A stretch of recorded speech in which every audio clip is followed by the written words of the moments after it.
महाअघाड़ी सरकार के दौरान महाराष्ट्र में परिवहन मंत्री रहे अनिल परब की गिरफ्तारी को लेकर पुलिस के द्वारा उनके खिलाफ में कार्रवाई करने को लेकर अभी एक बहुत ही बड़ी अपडेट आ रही है।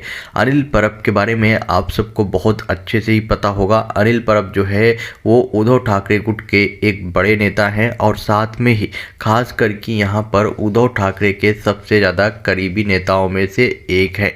और अब जो है उनकी गिरफ्तारी को लेकर अभी एक बहुत ही बड़ी अपडेट आ रही है। आप सबको पता होगा इस टाइम उद्धव ठाकरे जो है काफ़ी ज़्यादा उनकी दयनीय स्थिति है, काफ़ी ज़्यादा उनकी हालत ख़राब है, क्योंकि उनके सारे के सारे विधायक जो है एक एक करके उनका साथ छोड़ चुके हैं। लेकिन अब इन्हीं सब चीज़ों के बीच में जो बचे कुछ विधायक हैं, कुछ सांसद हैं, उनके खिलाफ में भी लगातार बीजेपी या सेंट्रल गवर्नमेंट या फिर किसी न किसी की तरफ से कार्रवाई की जा रही है, पुलिस के द्वारा कार्रवाई की जा रही है, जिसकी वजह से उद्धव ठाकरे की जो मुश्किलें हैं वो लगातार बढ़ती ही जा रही है, वो कम होने का नाम ही नहीं ले रही है। अनिल परब के खिलाफ में कुछ टाइम पहले जब महाराष्ट्र में महाअघाड़ी सरकार थी, उसी टाइम इनके ऊपर कई बड़े गंभीर आरोप लगे। यहाँ तक कि सेंट्रल एजेंसी ईडी ने पूछताछ के लिए भी बुलाया, लेकिन कभी भी इनकी गिरफ्तारी नहीं हुई। लगातार इनको दावा किया गया कि जल्द ही उनकी गिरफ्तारी होगी, लेकिन कभी भी इनकी गिरफ्तारी नहीं हुई, क्योंकि सीधे सीधे इनका नाम जो है पूरे के पूरे केस में नहीं आ रहा था। यहाँ तक कि साई रिजॉर्ट वाला जो केस था दापोली में, जिसमें बताया गया था कि करोड़ों रुपए का घोटाला किया गया है, करोड़ों रुपए घोटाला करके पैसे का जो है वो निर्माण कराया जा रहा है, उसमें अनिल परब का नाम है। लेकिन उस टाइम भी कोई कार्रवाई नहीं हुई थी, सिर्फ और सिर्फ उनसे पूछताछ हुआ था।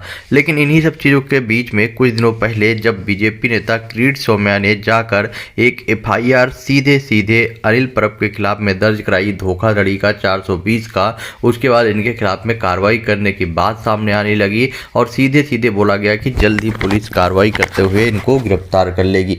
और ये बात शायद अनिल परब को भी पता चल गई और अब अनिल परब जो है पूरी तरह से बौखला गए हैं। अनिल परब ने तुरंत ही एक बहुत ही बड़ा कदम उठाया और उन्होंने एक बड़ा कदम उठाते हुए कोर्ट का रुख किया, क्योंकि उनको ये पता चल चुका था कि किसी भी टाइम अगर ज़रूरत पड़ी तो पुलिस उनको गिरफ्तार कर सकती है। और शायद यही एक बड़ा डर था जिसकी वजह से अनिल परब को ने कथित धोखाधड़ी मामले में इनको जब आरोपित किए जाने के बाद बुधवार को एक सत्र अदालत ने जो है इन्होंने सत्र अदालत में एक याचिका दाखिल की और सत्र अदालत ने अब जो है अनिल परब को लेकर एक बड़ा डिसीजन सुनाया है और एक बड़ा फैसला लेते हुए अनिल परब को 14 नवंबर तक अंतरिम राहत दे दी है।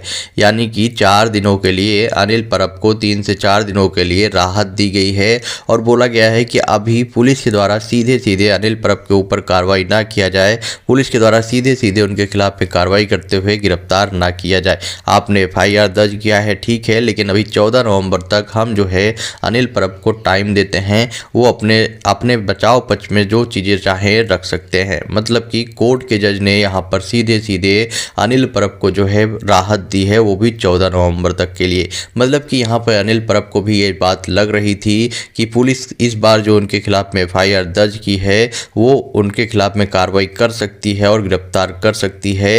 इसी की डर की वजह से उन्होंने सीधे यहाँ पर महाराष्ट्र में कोर्ट का रुख किया और कोर्ट में रुख करते हुए अंतरिम राहत मांगी। फाइनली इसको लेकर जज ने फैसला सुनाया और इनको जो है 14 नवंबर तक अंतरिम राहत दे दी गई है। उद्धव ठाकरे के नेतृत्व वाले शिवसेना के एक नेता परब पर मंगलवार को महाराष्ट्र के रत्नागिरी में दापोली में पुलिस ने 2 अन्य लोगों के साथ में दापोली में साई रिजॉर्ट के निर्माण में कई अनियमितताओं के संबंध के कथित रूप से 10 करोड़ रुपए घोटाला करने का आरोप लगाया था।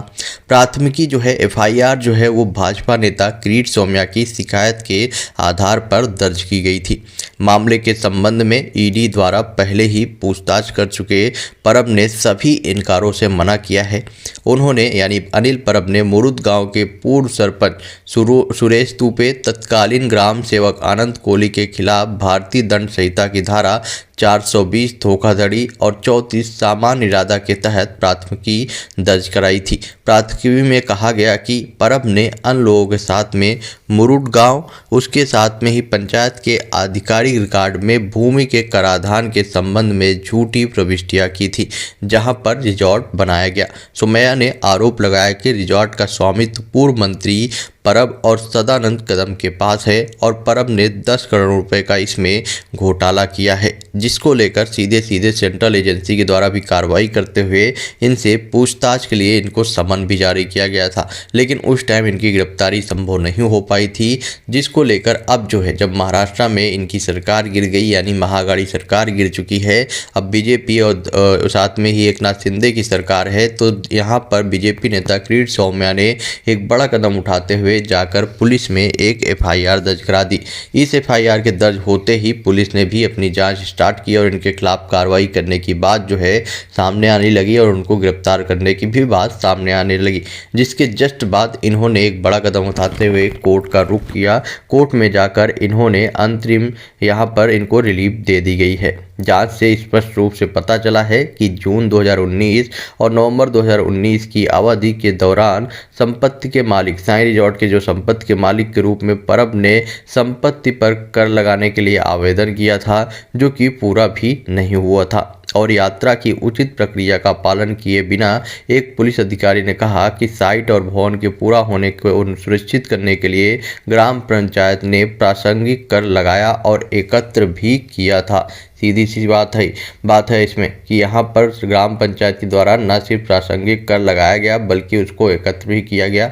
एफआईआर में लगे आरोप के बारे में पूछे जाने पर अनिल परब ने कहा, मैं शुरू से ही यह कह रहा हूँ कि इस मामले की जांच पहले ही पूरी हो चुकी है। मुझे एक बात समझ में नहीं आती, आप कितनी बार एक ही मामले की जांच करेंगे? अधिकारियों पर दबाव बनाकर उनके बयान दर्ज किए जा रहे हैं। अगर किसी ने टैक्स चुकाया तो यह सरकार का नुकसान कैसे हुआ?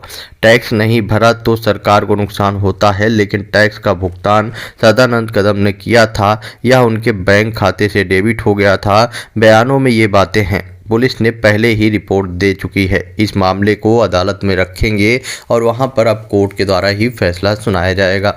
यहां पर अनिल परब के द्वारा सीधा सीधा बोला गया कि जब इस पूरे के पूरे मामले की जांच पहले ही हो चुकी है तो आप लोग क्यों बार बार इस केस को उठा रहे हो, बार बार उस मामले की जांच क्यों कराना चाह रहे हो? यही नहीं, अनिल परब के द्वारा ये भी बोला गया कि वो जो है अब कोर्ट का रुख कर रहे हैं, कोर्ट में ही फैसला होगा। और सबसे बड़ी बात कि यहाँ पर कर चुकाना यानी कि टैक्स देना कब से पाप हो गया? जब टैक्स दिया जा रहा है तो उस पर जो है आप कार्रवाई क्यों कर रहे हो? यहाँ पर सीधे सीधे उनके द्वारा बोला गया कि कर चुकाना तो एक अच्छी बात है, जो कर छुपाता है, नहीं चुकाता, उसके बाद उसके ऊपर कार्रवाई करनी चाहिए। लेकिन अगर सदानंद कदम ने यहाँ पर अपना कर चुका के अच्छा काम किया है तो फिर इस बात को क्यों उठाया जा रहा है, मुद्दा बनाया जा रहा है और उनके खिलाफ में कार्रवाई करने की बात कही जा रही? अनिल परब अपने आप को इस पूरे के पूरे केस से जोड़कर नहीं देखते। वो सीधे सीधे बोलते हैं कि उनका पूरे के पूरे केस से कोई कनेक्शन है ही नहीं, ये सिर्फ और सिर्फ उनको फंसाने की कोशिश की जा रही है। बाय द वे जो भी हो, अब 14 तारीख तक इनको राहत दी गई है। उसके बाद अगर इनको हो सकता है कि इनके खिलाफ में पुलिस के द्वारा कार्रवाई की जाए और ज़रूरत पड़ी तो इनको गिरफ्तार भी किया जा सकता है। आपका क्या ओपिनियन है इस पर? आप अपना ओपिनियन कमेंट बॉक्स में बताएं और वीडियो को ज़्यादा से ज़्यादा शेयर करें।